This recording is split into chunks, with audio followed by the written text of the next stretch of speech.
Hello, it's your favorite sports Unc here. Don't forget to hit that subscribe button to join the fastest growing community on YouTube. Remember, Nightcap doesn't happen without you. So please subscribe or you're going to make Ocho cry.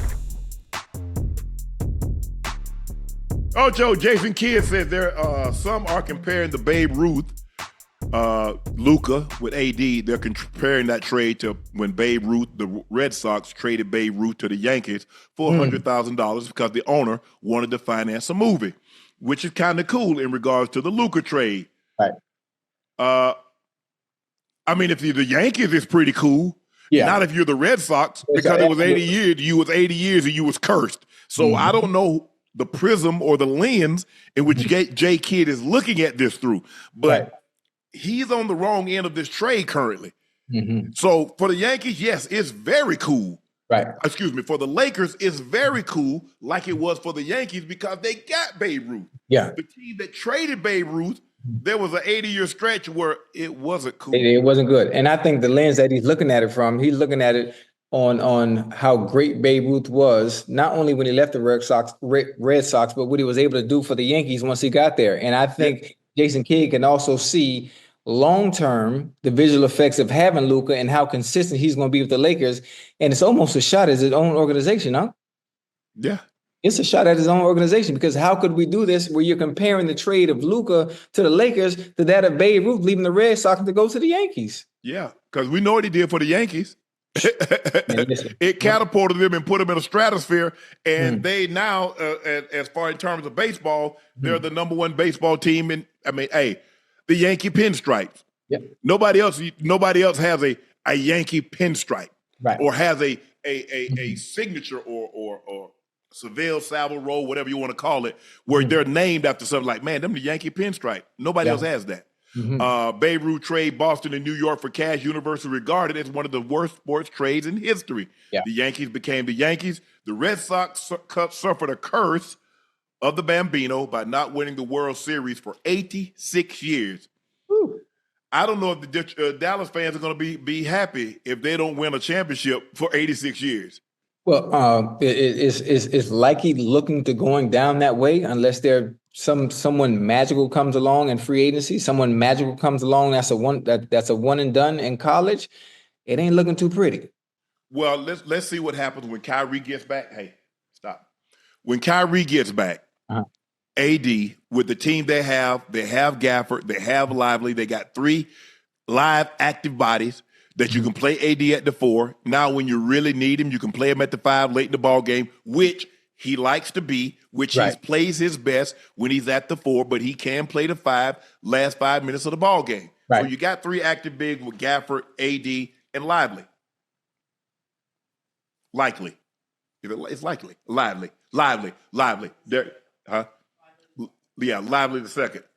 So once you get him, Kyrie, Nick Marshall has played really well. Let's see Clay. Clay has had some really good games. He's been off.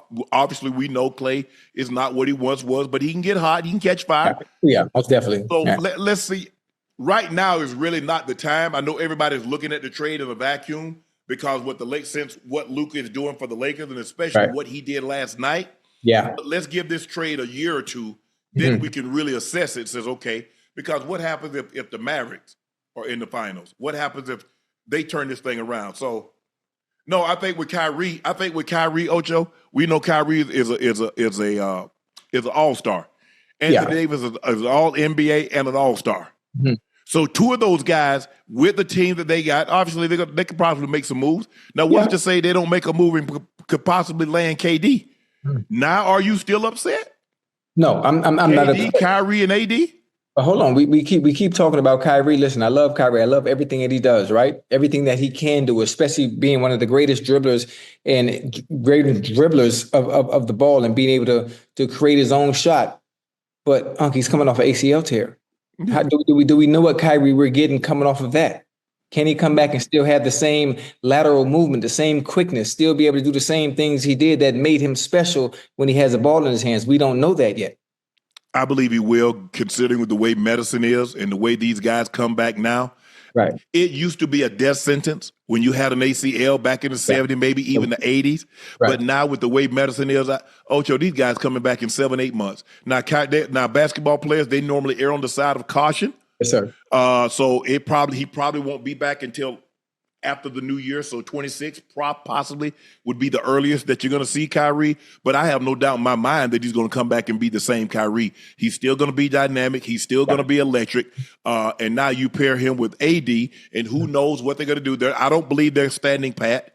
They obviously, look, there's reports out there that the Suns are going to have to do something because the way they're constructed, even with KD, even with Book, even with Bradley Beal, they're going to miss the playoffs. They're not even in the play-in.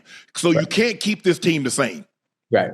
You're paying $300+ million. You got $300+ million tied up in 3 guys, and you missed the playoff in its entirety. You got to blow it up. You got to blow it up. KD is leaving. I know that. Yeah. KD, Beal, I mean, hey, you got to move on because it's not working. It hasn't worked. And when and a matter of fact, when they made the playoffs, if I'm not mistaken, I think they got swept. So you get swept, you miss the playoffs, it's over. Yeah, it's over.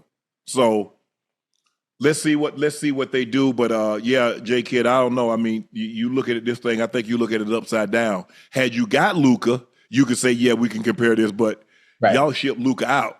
So I guarantee you, the Red Sox weren't. Once Babe Ruth started knocking the ball over the fence, and they started winning World Series. Yeah, I don't think they was as happy as they thought they were going to be. You got to look at it though. For Jason Kidd to say what he's saying as the head coach of the Dallas Mavericks, it just tells you how special Luka was. To where you're even using that in comparison to that trade that long ago. Again, it's a low blow and it's a shot at management. How could you do something like this? How could you have a trade of this magnitude?